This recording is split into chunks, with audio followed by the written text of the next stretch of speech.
Oi, tudo bom com vocês, meu povo?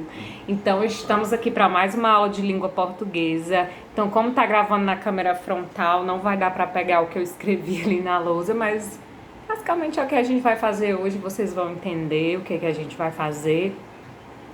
E eu quero agradecer a todos que mandaram o vídeo. Eu me emocionei bastante em saber todos esses depoimentos de vocês. E assim, é um prazer para a gente, enquanto escola, enquanto cidadã, enquanto pessoa que faz a diferença na sociedade, enquanto formadores, né, que somos nós professores, saber como vocês estão se sentindo, como a gente pode melhorar, né, que a gente recebeu várias sugestões. As únicas sugestões que a gente não pode acatar assim com tanto bom gosto e achando muito bonito é aqueles alunos que reclamam a quantidade de questões. Então, se eu já passo 3 questões, 5 questões, é para diminuir para quantas, meu povo? Para uma? Bom, enfim, críticas à parte. Então agora a gente vai falar sobre uma coisa realmente importante e eu quero criticar isso aqui para vocês ao vivo, tá, minha gente? Quero criticar mesmo, porque as pessoas estão reclamando que determinados videoaulas, determinadas explicações estão sendo muito longos e vocês não querem perder tanto tempo assim assistindo uma aula. Então, como assim? Você quer dizer para mim que um vídeo de 5 minutos explica um conteúdo de uma semana, explica um conteúdo que você ainda não viu, explica um conteúdo do qual você ainda não teve contato, que você não ouviu falar, você está vendo pela primeira vez naquele vídeo ali, e 5 minutos foram suficientes para você?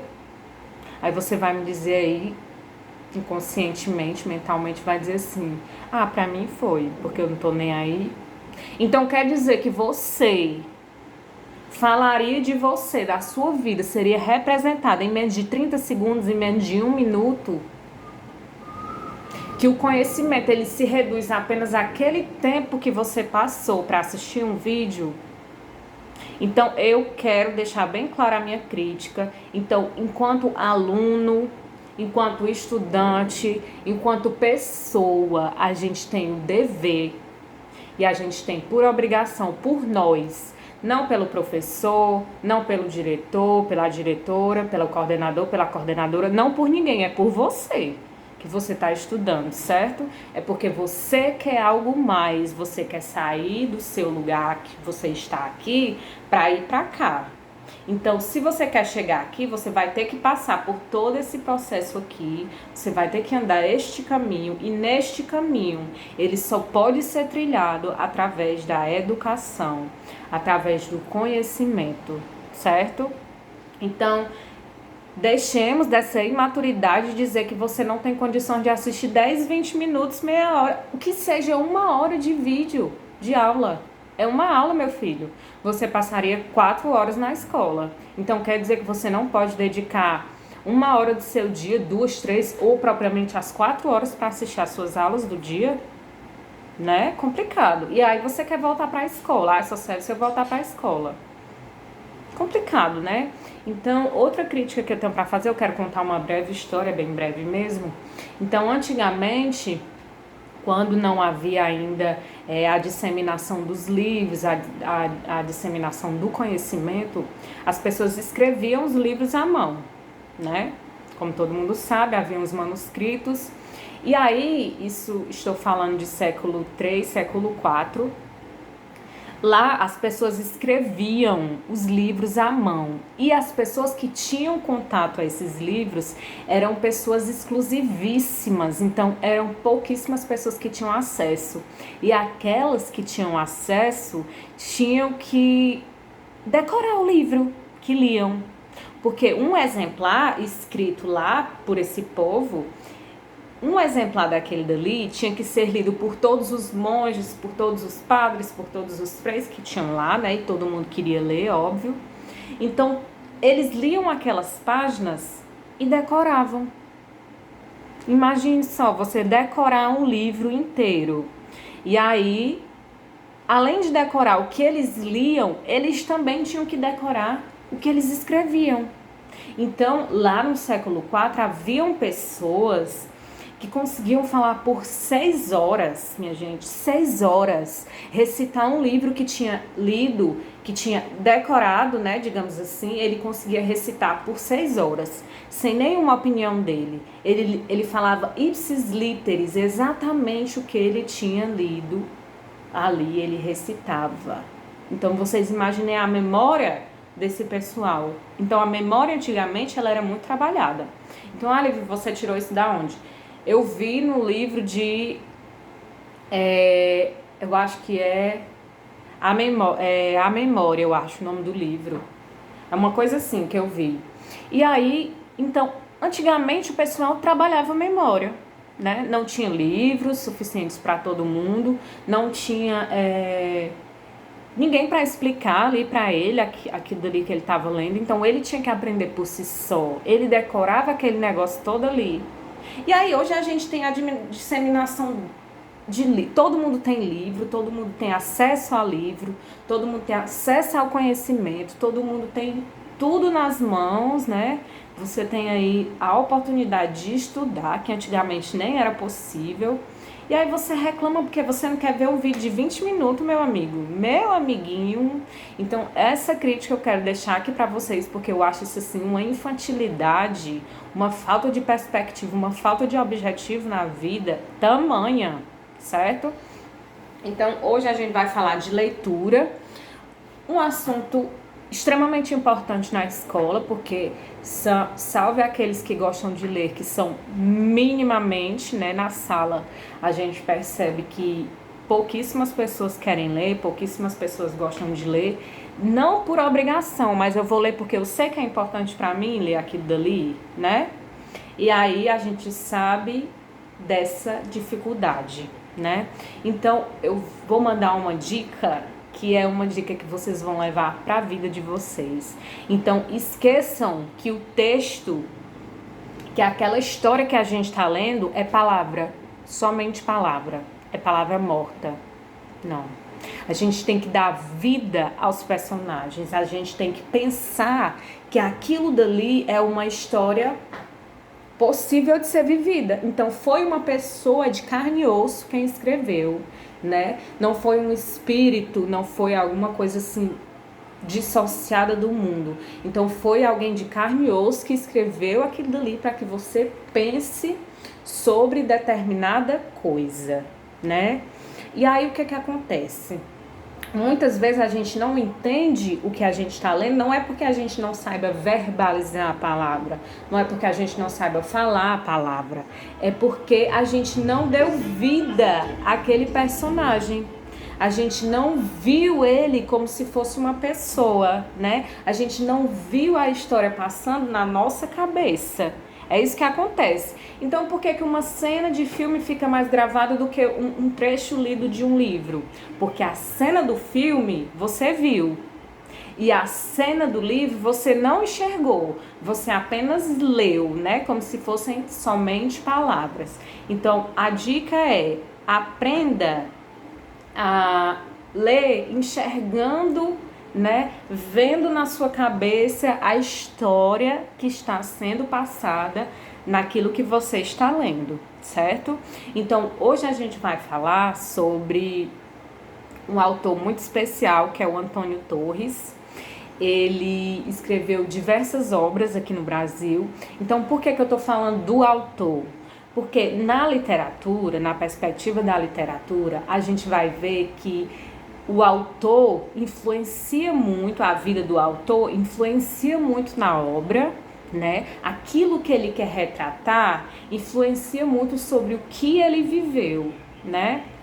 E aí eu quero dizer para vocês que é muito interessante a história dele, que ele nasceu em 1940 e ele nasceu no interior da Bahia. né? Vocês imaginem aí. Então, em 1940, pensemos agora aqui na nossa cabeça, criamos um cenário. Então, 1940, Bahia, a Bahia, gente, caso vocês não saibam, ela é sim um tipo sertão. Sertão. Sertão não tem só no Nordeste, né? Sertão é aquele lugar árido, seco, que é pouco habitado, enfim, sertão. Né? Todo mundo sabe que é um sertão. Então, imaginem que lá era um sertão onde ele nasceu e que hoje, atualmente, tem lá seus 20 mil habitantes. Então, antigamente, tinham bem menos habitantes do que isso. Então, Antônio Torres tinha uma família pobre, de agricultores, né? O pai dele era agricultor. E aí, vocês imaginem só que já em 1940, ainda era difícil o acesso ao conhecimento, à escola. E aí ele aprende na escola em que ele estudava, a professora dele descobriu que ele tinha um certo talento para escrita, certo? E aí ela, percebendo aquele mocinho que tinha esse talento para escrita, ela incentivou isso nele. Ela percebeu que ele tinha um dom, que desde criança ele já tinha aquele dom de escrever, né? Então ela achou que ele daria um escritor maravilhoso. E aí ela incentivou muito isso dele. E ele amava muito a escola, né? Então a história que a gente vai ler dele hoje é bem interessante, que o nome é Por um Pé de Feijão. Então o nome do conto que a gente vai estudar hoje é Por um Pé de Feijão, do Antônio Torres. Eu coloquei ali na minha lousa, mas como tá a câmera frontal, não vai dar pra pegar direito. Então, gente, esse conto foi de um curso que eu fiz e a gente estudou 100 contos, os 100 melhores contos brasileiros do século. Cada dia a gente estudava um conto, todo dia a gente estudava um conto por dia. Então, eu descobri o curso e comecei a participar das aulas depois da 35ª aula, né? Então, eu perdi 35 aulas. Não porque eu queria, porque eu só soube depois. E aí, dos outros que eu estudei, eu me senti, assim, renovada, né? Nas minhas leituras de literatura brasileira. E ele me fez ver, esse meu professor, que a gente está enxergando tudo errado na leitura, né? Que a gente está considerando leitura como uma obrigação escolar e que só serve para a prova, né? E a gente sabe que não, que a literatura e a leitura é para representar um povo, é para representar uma era, é para representar as pessoas, né? O sentimento das pessoas que estão sendo perdidos, que estão sendo esquecidos, porque hoje tudo está sendo banalizado. Então veja só, a dificuldade de você ter acesso ao conhecimento. Antigamente, e hoje a gente vê a facilidade. Você só precisa pegar e se aproveitar disso. Mas não, você não quer. Porque você prefere fazer qualquer outra coisa da sua vida do que estudar, né? Então, eu vi esse conto e pensei, nossa, ele é tão pequeno, a gente pode estudar ele, né? A gente pode perceber que ele pode sim mudar.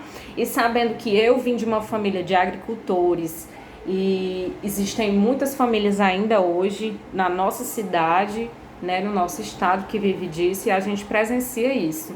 Então imaginem só, nessa história de Por um Pé de Feijão, uma criança é o narrador, né? O narrador é uma criança e essa criança vai nos contar, ele já vai começar o texto dizendo assim: nunca mais haverá um ano tão bom. Pode até que exista o melhor, pode até haver aqueles que possam ser melhores, mas jamais será a mesma coisa. Então, por que ele começou assim? Porque de tantos anos de seca, de tantos anos de sofrimento, de tudo que ele estava passando, a família dele lá no sertão, tentando sobreviver, porque vocês sabem como é a sobrevivência no sertão. né? Então é muita dificuldade, é muita escassez. Sim, nós estamos falando de década de 40, 50, 60, né? A gente não está falando de hoje. Então era dificuldade em relação a tudo, em relação à água, em relação à comida, em relação a tudo, né?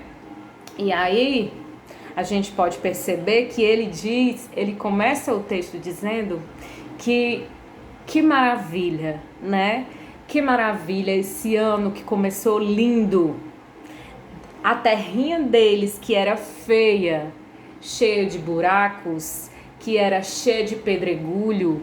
Então, quando a gente diz que uma terra é feia, é porque a gente também está querendo dizer que ela é infértil, né? Que naquela temporada ela não tá tão boa para plantar, mas dessa vez não, ela estava explodindo em beleza, essa terra. Então essa explosão de beleza a gente pode pensar que é o quê? Que é a fertilidade, né? Que esse ano choveu no sertão.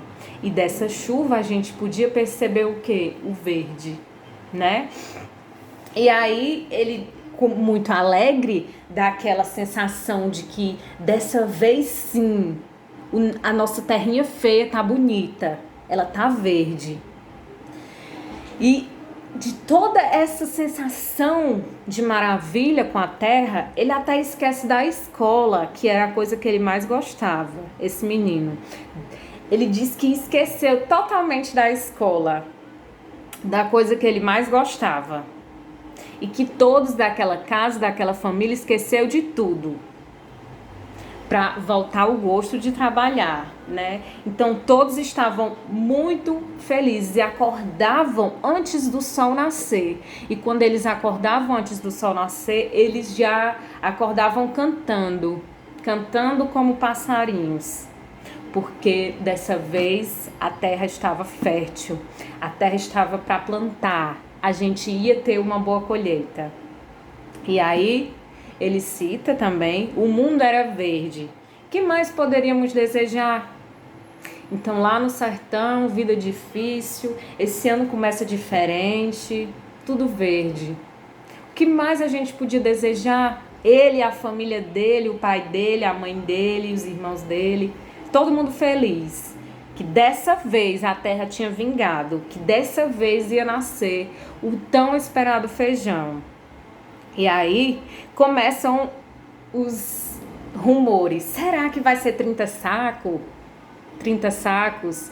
40 sacos? Outro diz até 80 sacos. Achando que vai ser 80 sacos. Mas o menino, voltando da escola, correndo, feliz, acha: dessa vez será 100 ou mais sacos. E a gente vai passar o ano inteiro sem precisar de mais nada. Então ele estava pensando, né? Ele estava percebendo que dessa vez ia dar tudo certo, que ele iria conseguir finalmente fazer com que a colheita desse os seus mais de 100 sacos. E eles iam ter uma felicidade imensa com aquilo dali, né?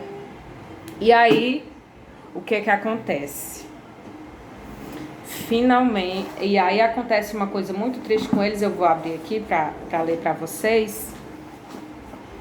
E quando deu meio-dia, a professora disse que podíamos sair correndo. Corri até ficar com as tripas saindo pela boca, a língua parecendo que ia se arrastar pelo chão. Para quem vai da rua, há uma ladeira muito comprida, e só no fim começa a cerca que separa o nosso pátio da entrada. E foi logo ali, bem no comecinho da cerca, que eu vi a maior desgraça do mundo.